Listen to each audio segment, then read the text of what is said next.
جميل. احمد وانت بتمثل ما كنتش خايف؟ لا طبعا مش خايف، لاني بحب التمثيل وبحب ان انا امارسه. بتحب التمثيل وبتحب تمارسه. يا حلولة.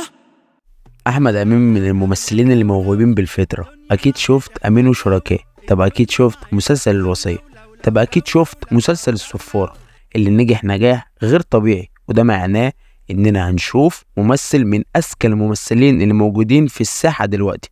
ده غير اداءاته التمثيليه الدراميه الاكتر من رائعه، سواء في ما وراء الطبيعه او جزيره غمام، ولا غير نبره صوته في الانشاد الديني. لطفا بعبدك خالقي رحمناك. فهو باكج فني في كذا مجال، يعني المادة شدة معاه. فليه احنا بنحب احمد امين؟ فسلام عليكم، اهلا بكم في برنامج الفيلم. انزل بالتتر يا ابني. يخش يحيي بثقه، بيحيي، بيفكرني بنجوم مصر الكبار وما بيحيوا. مساء الخير يا حبيب قلبي. اسمك ايه؟ انا اسف معلش. انا اسمي احمد.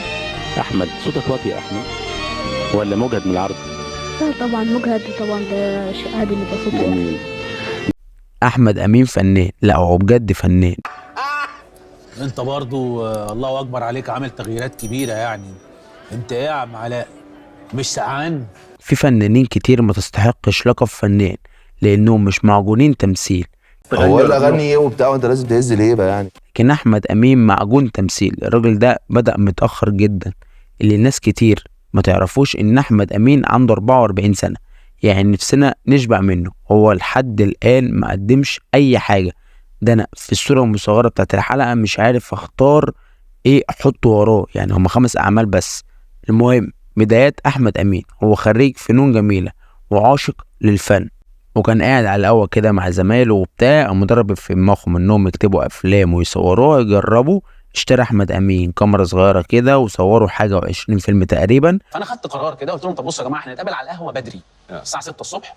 6 الصبح 6 الصبح نكتب فيلم ونصوره. اشتريت كاميرا صغيره كده ونصوره ونقعد نمنتجه ونتفرج عليه وبتاع. واحد من الافلام القصيرة دي فيلم اسمه حاضر عن المتهم، كان بيقدم فيه احمد امين دور شيخ.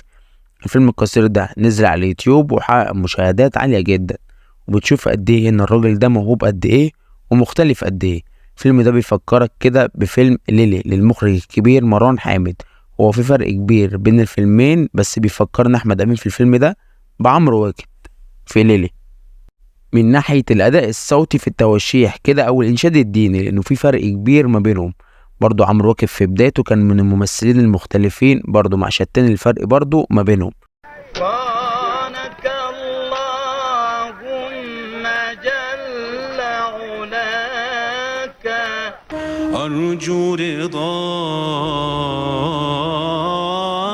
فمن يجير سواك.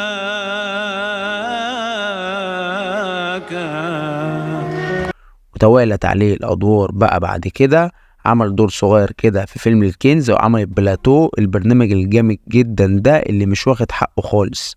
برنامج جامد جدا وبيوريك مدى عبقرية الراجل ده وتلقائيته في إلقاء الحوار. بالتالي انا انصح انها تتقال بحب ورومانسيه. ازاي مثلا؟ يعني انت برضه سايبه الحمام مبلول يا حياتي عشان قصدها تقرفيني، تقومي رده تقول لك لو كان الزفت المحبس صلحته يا روحي كان زماننا مرتاحين دلوقتي كده. نيران صديقه. زيارة الايه؟ التفتيش. طبعا زيارات التفتيش دي الستات عارفاها كويس، حماتها، اخوات جوزها، ضرتها، مرات صاحب جوزها الاسكانر الشريره بتاعت انت تخنتي قوي ولون شعرك مش لايق عليكي. طب بين كل كلمه والتانيه المزيكا بتاعت النكت ديت، عارفها دي؟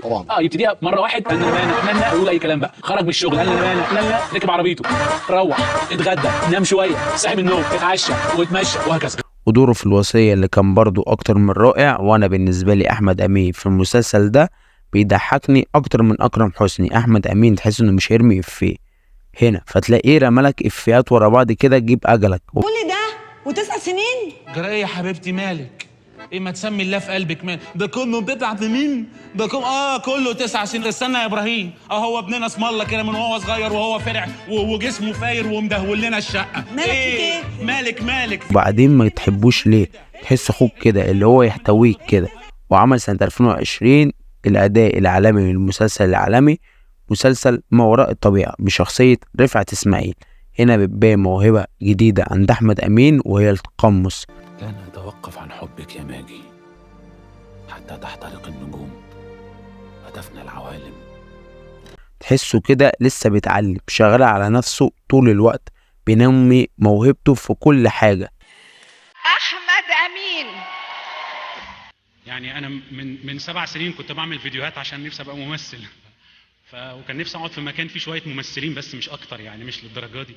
وهو مواهبه عديدة، ينزل في نفس السنة بأمين وشركاه مش سرسوب الميه ده بينزل عدل كده، كل اللي نازل بيبقى نازل عدل. حصل في سرسوب منهم نازل ملولو، هيجنني ملولو، هيجنني يا رامي، وبيخبط عندي هنا وجايب لي صداع. طبعا دور الشيخ عرفات اللي عجب النقاد جدا واتكرم بسببه، ونزل بمسلسل الصفارة السنة اللي بعديها ونجح نجاح غير طبيعي، وعمل كام كاركتر ولاد لذينة، ومنتظرين كلنا الصفارة الجزء التاني عشان كلنا برضو هنموت ونعرف ايه اللي حصل في جمصة.